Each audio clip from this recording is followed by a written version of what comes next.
I never expected that a simple accident on my own front porch would change my life, but that's exactly what happened. It's funny how we build these little routines, these invisible tracks that our days run on, and we assume they'll just go on forever. For me, that routine was quiet, predictable, and, if I'm being honest with myself, a little bit lonely. My name is Lucas. I'm a graphic designer, which is a modern way of saying I spend 8 to 10 hours a day in a silent conversation with my computer screen. I work from home, a small bungalow on a street lined with oak trees that have probably been there longer than the state has been a state. My world was mostly confined to these four walls, the glow of my monitor, and the steady, quiet rhythm of my own life. My days were measured in deadlines and coffee refills. The most exciting event, the one punctuation mark in a long, rambling sentence of a day, was the mail. Specifically, the mail carrier. It sounds a bit sad, I know, but it was my one guaranteed human interaction, however brief. And then, about 6 months ago, the mail carrier changed. Our old one, a friendly woman named Carol who always had a treat for the neighborhood dogs, retired. Her replacement was different. He was tall, with broad shoulders that strained against the light blue fabric of his postal service shirt. His name, I learned from a brief glance at his name tag one day, was Caleb. Caleb had dark, unruly hair that was always a little damp at the temples from the humidity, and a jaw that looked like it was carved from granite. He moved with an easy, confident stride that I found myself watching from my office window, which conveniently overlooked the street. He'd lift heavy boxes out of his truck as if they were nothing, his biceps flexing with the effort. He had a smile for everyone, a quick, brilliant flash of white that seemed to make Mrs. Gable's prize-winning roses next door look a little brighter. From my vantage point, he was a figure of simple, uncomplicated strength. He was a part of the real world, the world of sun and sweat and tangible work, while I was tucked away in my digital space. He was, in my mind, completely and utterly unattainable. The kind of guy who probably had a pretty girlfriend and spent his weekends playing softball and drinking beer with his buddies. He was everything I wasn't. So I watched. I learned the sound of his truck rumbling down the street around 2:15 every afternoon. I'd find myself pausing my work, my cursor blinking on an unfinished design, just to watch him make his way up my walk. He'd give a polite, professional nod if he saw me, and I'd give a weak, awkward wave back before retreating from the window, my heart doing a stupid little flip-flop. This became our ritual, a silent, one-sided correspondence that existed only in my head. My life was a still photograph, and Caleb was the only part of it that moved. And for months, that's all it was.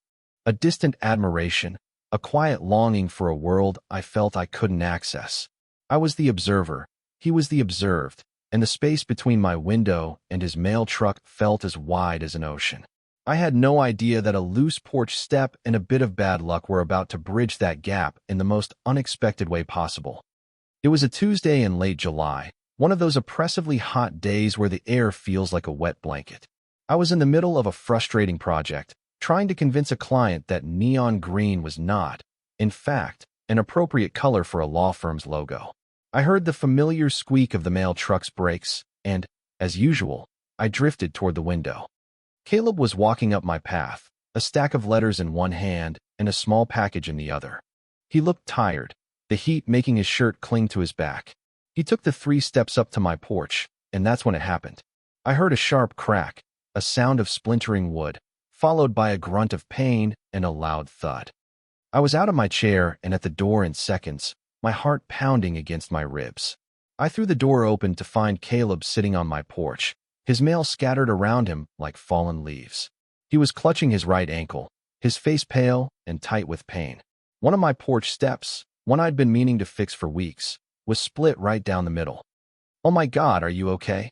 The words tumbled out of my mouth, sounding thin and useless. He looked up at me, his eyes squinted against the bright sun. Yeah, I think so. Just my ankle." He tried to put some weight on it, and a sharp hiss of breath escaped his lips. "Okay, maybe not." I knelt beside him, a wave of guilt washing over me. This was my fault.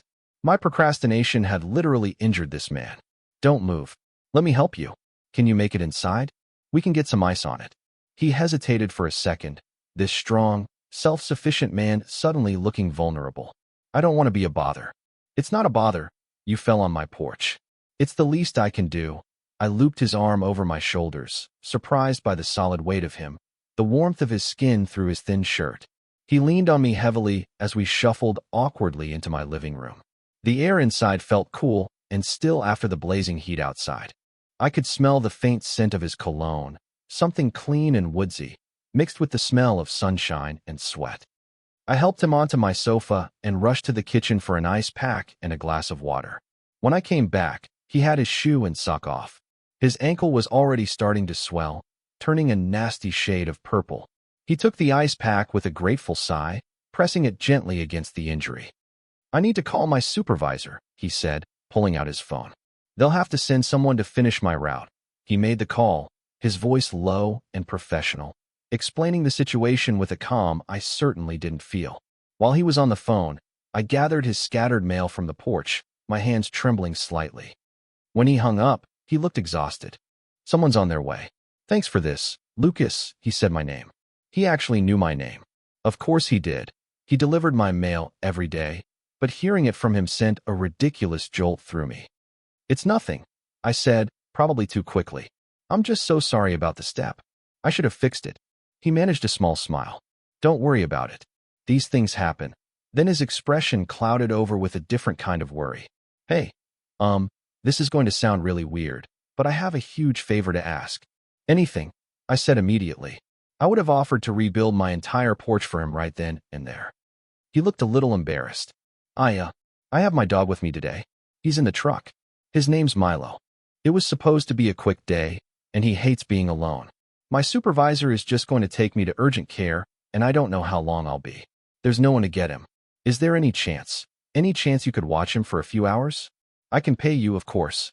The request was so unexpected, so personal. It felt like he was handing me a small piece of his life. Of course. Don't even think about paying me. It's my fault you're in this mess. The relief that flooded his face was palpable. Thank you. Seriously. You're a lifesaver. He gave me the keys to the mail truck and described the little crate in the passenger area where a small, scruffy terrier mix was waiting. A few minutes later, his supervisor arrived, and together we helped the hobbling Caleb into the car. As they drove away, I stood on my broken porch, holding the keys to a United States Postal Service vehicle, feeling like my entire world had just tilted on its axis. Walking over to the mail truck felt surreal. I unlocked it and was greeted by a pair of big, brown, soulful eyes. Milo was a bundle of wiry fur and nervous energy, but he calmed down as soon as I let him out, wagging his tail tentatively. I led him back to my house, this furry little link to the man I'd only ever admired from afar. For the next few hours, Milo and I got acquainted. He was a sweet, gentle dog who, after a thorough sniffing tour of my house, curled up on the rug at my feet and fell asleep. Having him there changed the entire atmosphere of my quiet home. It felt less empty, more lived in. I found myself talking to him, telling him what a good boy he was, and how his dad was going to be just fine. Around 6 o'clock, my phone buzzed. It was an unknown number.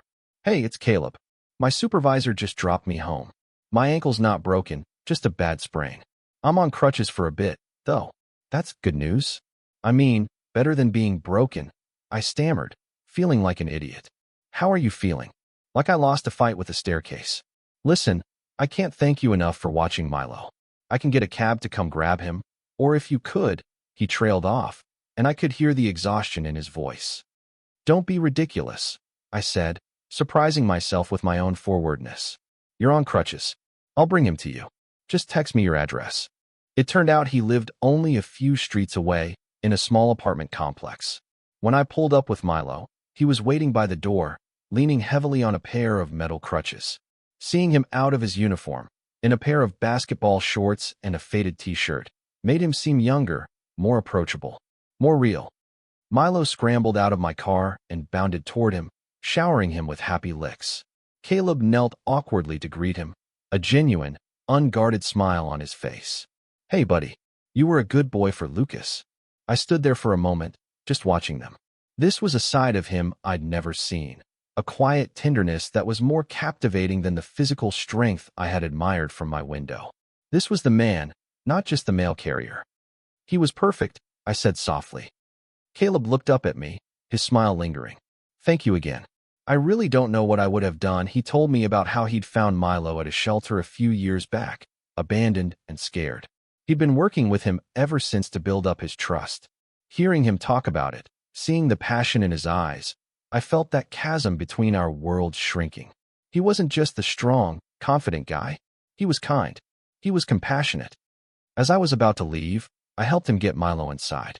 Our hands brushed as I passed him the leash. It was the briefest of contacts, skin against skin, but it sent a spark all the way up my arm. His eyes met mine for a split second, and I saw something flicker in them. Surprise, maybe? Or maybe I was just projecting my own feelings onto him. I'll, let you get settled, I said, backing away toward the door. Let me know if you need anything. Seriously, I will, he said, his voice a little quieter than before. Thanks, Lucas. Driving home, my quiet house felt different. It felt emptier. The silence that was once my normal state of being now seemed to echo with absence. I had spent a few hours with a piece of Caleb's life, and now I found myself wanting more. It was a dangerous thought, a little seed of hope planting itself in the barren ground of my quiet existence. And I had no idea if it would ever be allowed to grow. The next few days were strange. My 2:15 ritual was gone. A substitute mail carrier, a man I didn't know, now delivered my mail with brisk, impersonal efficiency. I kept expecting to hear from Caleb, a text or a call, but my phone remained silent. I told myself he was recovering, that he had other things to worry about. But a small, anxious voice in the back of my mind whispered that I had imagined that spark, that moment of connection. Then, on Friday afternoon, my doorbell rang.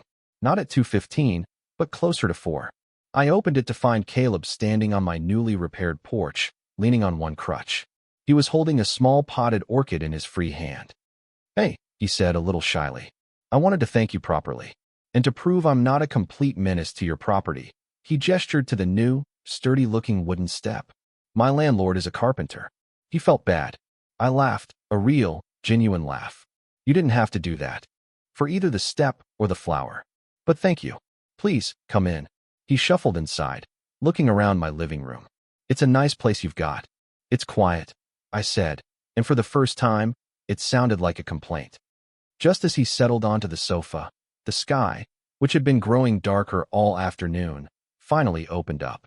Rain began to hammer against the windows, a sudden, violent summer storm that seemed to come out of nowhere.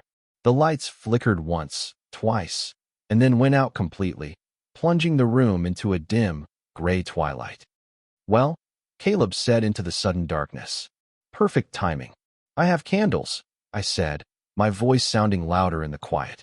I navigated the familiar layout of my living room to the mantelpiece, fumbling for the box of matches. A moment later, a few small flames flickered to life, casting long, dancing shadows on the walls. The room felt smaller, more intimate. The sound of the rain was a constant, soothing roar outside. We sat there in the candlelight, talking. It was easier in the near darkness, with the storm raging outside creating a little bubble of isolation just for us. He told me about how frustrating it was being stuck at home, unable to work or even walk his dog properly. He admitted he was going a little stir-crazy. There was a vulnerability in his voice that hadn't been there before, a crack in the confident exterior. It must be hard, I said. You seem like someone who needs to be moving. He nodded, his silhouette shifting in the candlelight. It's all I've ever known. My dad was a contractor. I spent summers hauling drywall. I'm not good at sitting still, he winced as he shifted his leg on the coffee table where he had it propped up. This thing is killing me. I looked at his ankle. The swelling had gone down, but the bruising was a dark, ugly bloom across his skin. The elastic bandage wrapped around it looked a little loose. Do you need to rewrap that? I asked, my voice barely a whisper. I was a camp counselor one summer. I got pretty good at it. It was a lame qualification, but it was all I had. He looked at me, his eyes dark and serious in the flickering light. Would you? I can't quite reach it properly. My heart started to beat a little faster. I moved from my chair to the floor in front of the sofa, my knees brushing against his good leg. Okay, I said, trying to keep my voice steady. I found the end of the bandage and slowly began to unwrap it, my fingers careful not to press too hard on the bruised skin. The world seemed to shrink to the space between us. The only sounds were the rain and our quiet breathing. His skin was warm under my fingertips. I was intensely aware of his closeness, the scent of rain on his clothes, the way the candlelight caught the edge of his jaw. I focused on my task, wrapping the bandage snugly, my movements practiced and gentle. When I was finished, I secured the little metal clasp. My hand lingered on his ankle for a moment longer than necessary. I slowly lifted my gaze from his ankle to his face. He was already looking at me, his expression unreadable, intense. He hadn't moved at all. The air between us grew thick, charged with unspoken questions. He slowly, deliberately, lifted his hand and rested it on the side of my face. His thumb stroked gently over my cheekbone. It wasn't a friendly gesture. It was something else entirely. It was questioning, tender, and it made the breath catch in my throat. I didn't pull away. I couldn't. I leaned into his touch almost imperceptibly, my eyes searching his for an answer. He took that as permission. He leaned forward, closing the small distance between us, and his lips met mine. It was a soft kiss, hesitant and gentle. It was full of uncertainty, a question asked without words. It wasn't a kiss of passion, but of discovery. After a few seconds that felt like a lifetime, he pulled back slightly, his eyes still closed. Just then, as if on cue, the lights flickered back on, flooding the room with harsh, sudden brightness. The spell was shattered. We both blinked, disoriented. Caleb pulled his hand back as if he'd been burned. He looked at me, then at the lit lamp, then back at me, a look of panic dawning on his face. I should go, he stammered, grabbing his crutch. The rain's letting up. He was on his feet and heading for the door before I could find the words to say anything. He didn't look at me as he left. Thanks for everything, he mumbled, and then he was gone, leaving me alone in my brightly lit living room, the echo of his kiss still on my lips. The silence he left behind was deafening. I sank back onto the floor, my mind reeling. What had just happened? I touched my lips, half convinced I had imagined it all. But the warmth was still there, a phantom sensation that was both wonderful and terrifying. I spent the entire weekend in a state of suspended animation, replaying that one moment over and over again. The soft pressure of his lips, the rough gentle scrape of his thumb on my cheek, the panicked look in his eyes when the lights came on. It was a loop of hope and dread. Hope, because he had kissed me. He had initiated it. That had to mean something, right?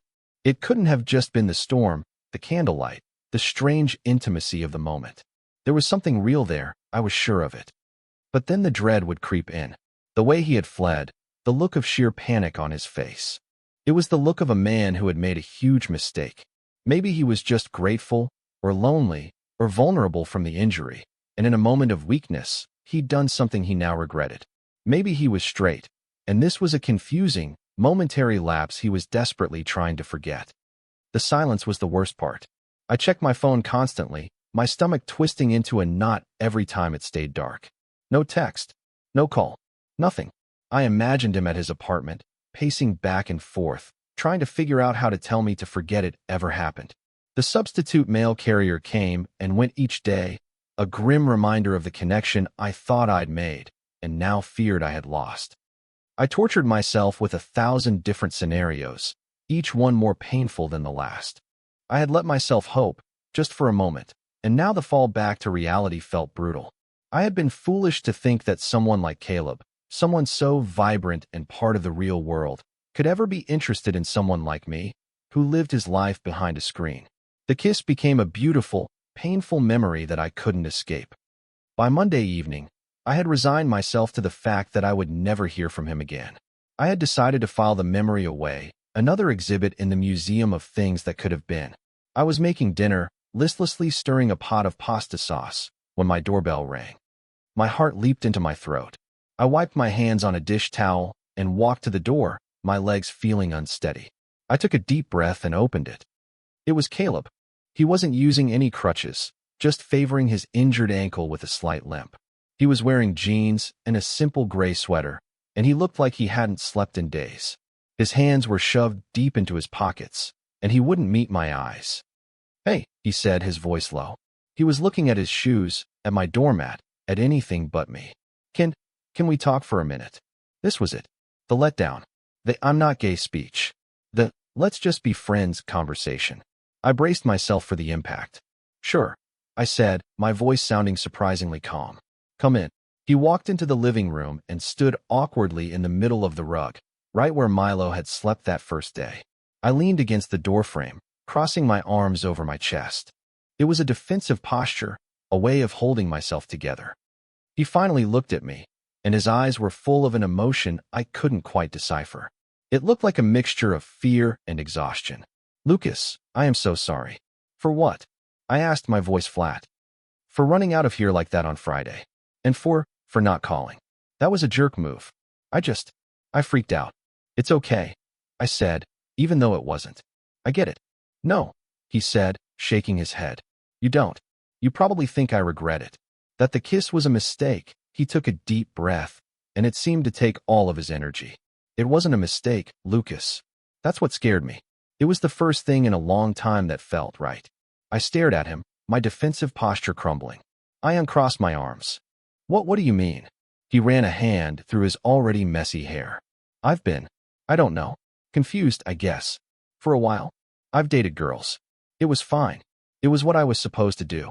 But it never felt like that.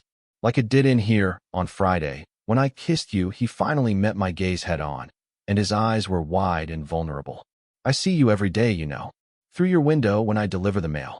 I started looking for you. It was the best part of my route. My breath hitched. He had been watching me, too. That day on the porch, he continued, a faint blush rising on his cheeks. I wasn't paying attention. I knew that step was loose. I'd noticed it before. But I was thinking about how I could maybe say something more than just hello for once. I was distracted. He gave a short, self-deprecating laugh. And then I ended up literally falling for you. The terrible joke, the sheer earnestness of it, broke through my anxiety. A small smile touched my lips. That's a terrible line. He smiled back, a real smile this time, and the tension in the room dissipated. I know. I'm not good at this. When the lights came on, it was like reality hit me. All my confusion, all my fear about what this meant, it just came rushing in, and I panicked. I'm sorry I put you through that. I took a step toward him, closing the distance between us. I've been watching you too. Every day at 2:15 the confession felt momentous, like I was finally admitting the truth to myself as much as to him. I thought you were completely out of my league. I thought there was no way. There's no league, he said softly, taking a step closer to me. There's just you and me. He was right in front of me now. He tentatively reached out, his hand hovering in the air for a second before he gently cupped my jaw, just as he had in the candlelight. But this time, there was no hesitation. This time, his eyes were clear and sure. Can I try that again? He asked, his voice barely a whisper. Without running away this time. I didn't need to answer with words. I leaned in and met him halfway. This kiss was nothing like the first one. It wasn't hesitant or questioning. It was sure and deep and full of all the words we hadn't been able to say. It was relief and hope and the thrilling, terrifying promise of a beginning. It tasted like an apology and a confession all at once. When we finally broke apart, we were both breathless. We just stood there for a long moment, foreheads resting against each other, smiling. In the weeks that followed, my quiet, predictable world burst into vibrant color. Our first official date was a walk in the park with Milo, who seemed to approve of me wholeheartedly. We didn't do anything spectacular. We just walked and talked and learned the rhythm of each other's lives. I learned that Caleb had a surprisingly goofy laugh, that he was a terrible cook, and that he loved old black and white movies. He learned that I hum when I'm concentrating, that I can be painfully shy, and that I know an embarrassing amount about typography. My house was no longer just a quiet place where I worked.